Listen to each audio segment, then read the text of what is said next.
Let us pray together. Our eternal rock of ages, we give you thanks for granting us the grace to be your servant. As you are teaching us, may you make us to be teachable. I pray for this your servant whom you have called. Lay your hand on them, O God, and make them profitable unto you. Teach them and let them learn, so that in turn, there will be such people that can stand for you out there in the marketplace to showcase the name of our Lord in high and low places. Thank you, mighty Father, for answering our prayer. Lord, I ask for your enablement for me to show them the right path. In Jesus' name I pray. Amen. Today, by the grace of God, we want to go back on writing the research paper. We've been talking about you writing a research based on your community, writing a research based on the church. A research is actually to find solution to a problem. A research is not just for fun. It's not just for you to show that you have done something. A research will become a document that when it is held and when people follow it, that research must be solving a problem, without which it is an effort in futility. So as you do your research, I pray the Lord will grant you insight so that you'll be able to come up with solution that will solve the problem of our life. Now for today, I want to trust and I want to believe that you have been doing research, you have been reading about your topic from various sources, books, journals, reference materials like encyclopedia and all what have you. From the beginning of the shelf in the library to the last shelf in the library, you have been searching for information that can give you ideas about your topic. More so, you have also been trusting on intuition, on inspiration, on ideas that is reflecting to you through your studies. Now, you've gathered your data, you have had several note cards as I instructed you earlier.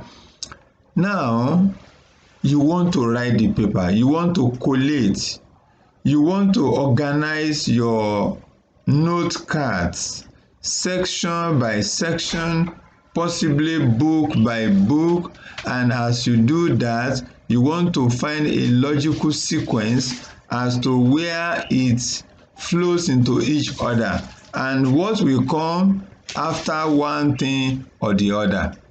In view of that, I want to say that you start this particular exercise of writing a research paper with the structure of your project, structure of your research topic, structure of the research topic, I mean your topic, the topic you are working on. Then we talk about referencing and documentation. Then we talk about text reference, we talk about endnote or footnote, we talk about references or bibliography. Let me start with the structure of a research project. When I say structure, I mean how does your research stand? How is it standing? Like a house now, when you are talking of the structure of a house, you are talking about the blocks, how the blocks are standing. How does it form a connecting link that become a thing that is fanciful, that other people can admire from a distance? Because houses are not looking alike, and the way they look depends on how the artisan, the architect, and all other construction engineers have used their God-given knowledge and acumen to put the blocks into certain shapes here and there to form something. So when we are talking about the structure of your research project, we are basically talking about your outline. If you have a topic, for example, about the problem of drinkable water in Orile Oshodi local government, the problem of drinking water. You think of the variables in that topic. What do I mean by variables? What are the key words in that particular topic? You have the problem, you have water, you have the location in that particular topic. Those ones will form a kind of a word you can do word study on, a word you can do definition on, a word that will give you idea about what you should talk about. For example, when you are making the structure of your research topic, that is when you are doing your outline, one basic thing that is very crucial that must be done is the introduction to the paper, to the topic. There has to be a basic introduction.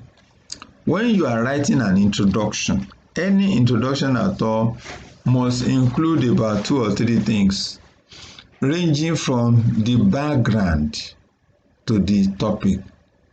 What brings about the topic? Why the inspiration? What brought the idea? What give you the promptness for you to come up with that topic? That is the background to the story. And when you are writing about the background to study, you must be informed by what other people have written, what other people have said, and by your own personal experience. You now weave that one together to whet the appetite of your reader in such a way that an average person, when they begin to read your paper, they don't want to stop until they get to the end. 2, the statement of the problem that you really want to solve. What the paper is actually, why the paper, what is the actual problem the topic is trying to address. That should be like at the tail end of the background to the study. And everything can be together in an introduction. But if it is a long essay like the essay you will write in year 4, all those things will have their separate sections. Like background to the study, we have a separate section. The statement of the problem, we have a separate section. But all these things can be weaved together in a paper that we ask you to write for 5 pages to 10 pages. You can write your introduction, combining background to the study, combining the statement of the problem, the rationale, your ideas, and all the rest of it. Weave them together in a flow writing, like somebody who is able to do a kind of a flow writing that flow from your own mind, not just a thing you are copying from somewhere. Yes, you could copy somebody if you think what he has said is very important for your essay, but you have to put it in inverted comma, begin and close, and in a block form, so that we know what you copy from somebody. But for no reason must you copy somebody and leave it in your write-up as if to say you are the one that is actually saying that thing. You will be judged for plagiarism, and that one will affect your work. So after you might have gone through the introduction of your work, like the title we were working with, the introduction, the problem of drinkable water in Oshodi local government area of Lagos State. When you might have done an introduction to that work, the next thing will have been the problem of water or the value of water or the essence of water. Then you can come up with the problem of water. Then you can discuss about Orile Oshodi local government area. And Oshodi local government area, you will have to be identified in your topic. And when you might have written about the problem of drinkable water, then you can come up with the solution. You can say pragmatic solution to the problem of water in Oshodi local government. Or you can say panacea to the problem of water in Oshodi local government. And when you might have done all those things, you come to your conclusion. When there is an introduction, there must be a conclusion. And that will make a complete structure. And when you are talking about the conclusion, your conclusion must include three things. It must include summary of all that you have said.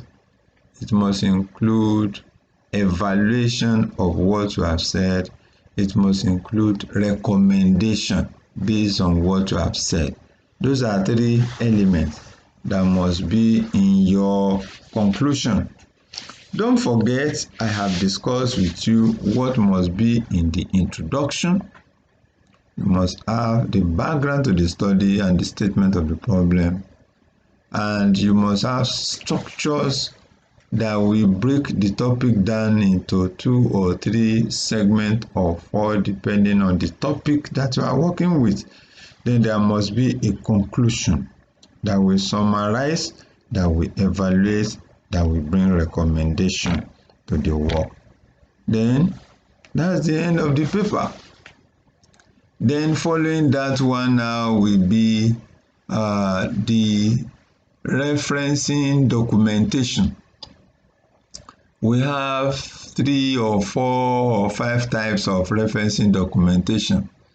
That's what we call text reference. When you are talking of text reference, we are talking of a reference that you insert into your text as you are writing.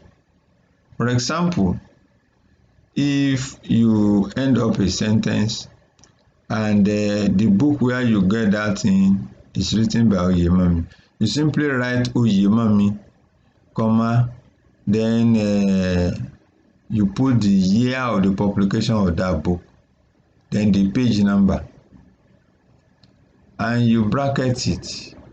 That is for MLA. Another one is APA. The one called APA is usually used by those of you in education. MLA and APA look alike. You will see this one in the book written by Professor Mrs. Anyedokun, Study and Documentation. How to study, you see everything in that book. You have to invest in books to do this type of a thing.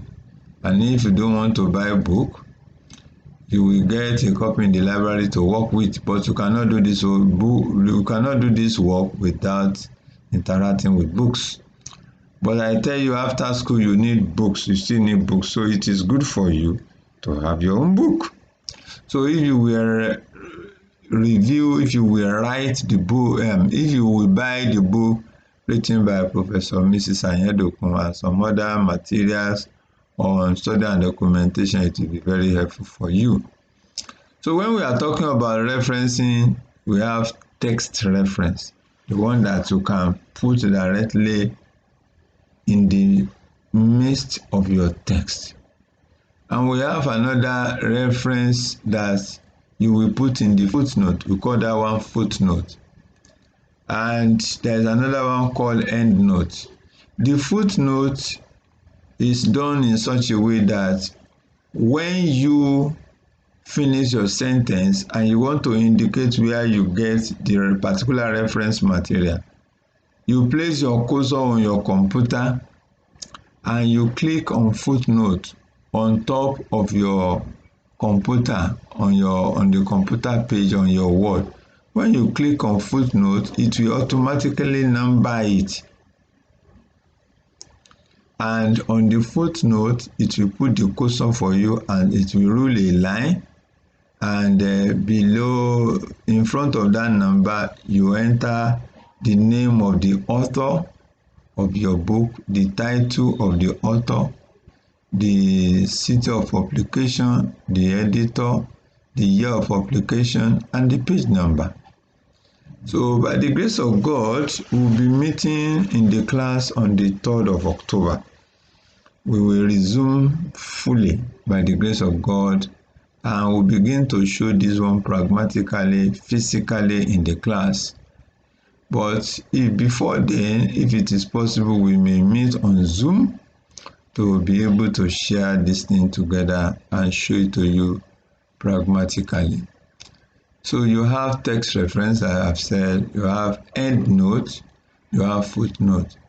If you have entered footnote, when you Control A your footnote and you right click it, it will give you option. If your professor or your teacher, your lecturer is requesting for you to do an endnote, you can easily convert your footnote to an endnote, or you can enter it by way of endnote from the very beginning. But that one will only make you to be going back and forth now and again at any time you want to enter a particular note. So we'll show this to you. So don't allow yourself to be confused, but just keep gathering your data. Don't rush yourself to submit your paper. Now we have references and bibliography. When you use MLA or APA, then at the end of your paper, what to say is references, to do a comprehensive combination of all the reference materials you have used. But if you have used footnotes to do your work, then it has to be called bibliography.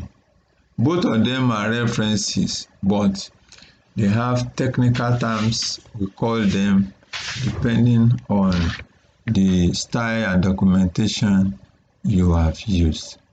So we're going to stop here today for your further interaction in the class. Have a wonderful day.